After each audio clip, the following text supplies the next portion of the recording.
Narito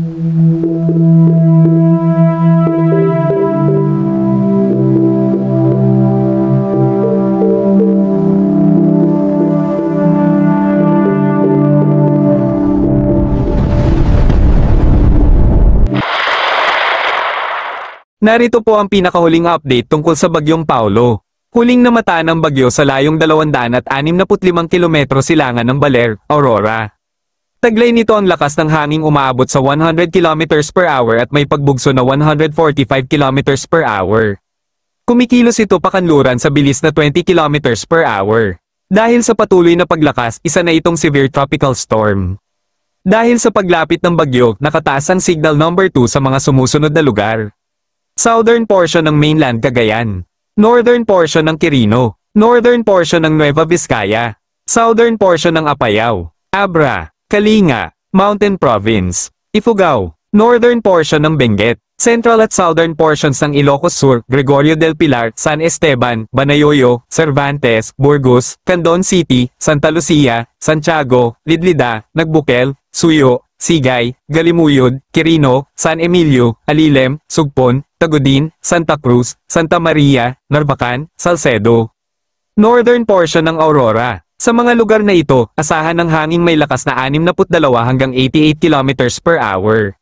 Maging alerto sa posibleng pagtama ng Bagyong Paulo. Samantala, nakataas naman ang signal number 1 sa rest of mainland Cagayan, rest of Quirino, rest of Nueva Vizcaya, rest of Apayao, rest of Benguet, Ilocos Norte, rest of Ilocos Sur, La Union, Pangasinan, northern portion ng Zambales, Tarlac, Nueva Ecija, rest of Aurora, northern portion ng Bulacan, northern portion ng Pampanga, northern portion ng Quezon, Camarines Norte, northern portion ng Camarines Sur.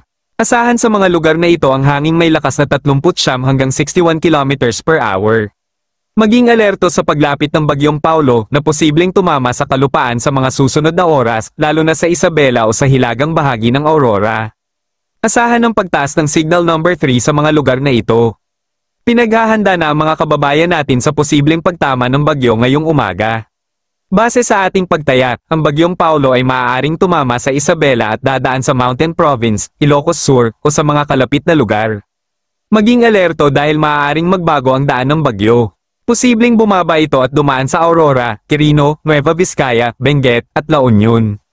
Maaari din itong tumaas at dumaan sa Cagayan Valley, Apayao, at Ilocos Norte.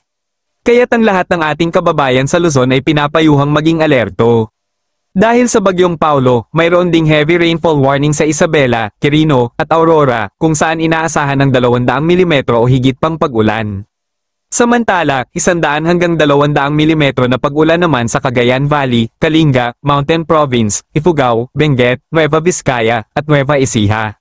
Inaasahan naman ng 50 hanggang 100 mm na ulan sa Apayao, Abra, Ilocos Sur, La Union, Pangasinan, Zambales, Tarlac, Bataan, Pampanga, Bulacan, Rizal, Laguna, Quezon, Camarines Norte, Camarines Sur, Catanduanes, at Albay.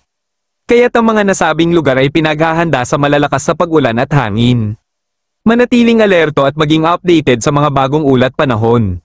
Samantala, mayroon tayong nakataas na gale warning sa mga baybayin ng eastern seaboard ng northern at central Luzon at eastern coast ng Cagayan at Aurora. Posibleng umabot sa 2.8 hanggang 4.5 metro ang taas ng alon sa nasabing seaboard. Kaya tibayong pag-iingat po sa silangang bahagi ng Luzon.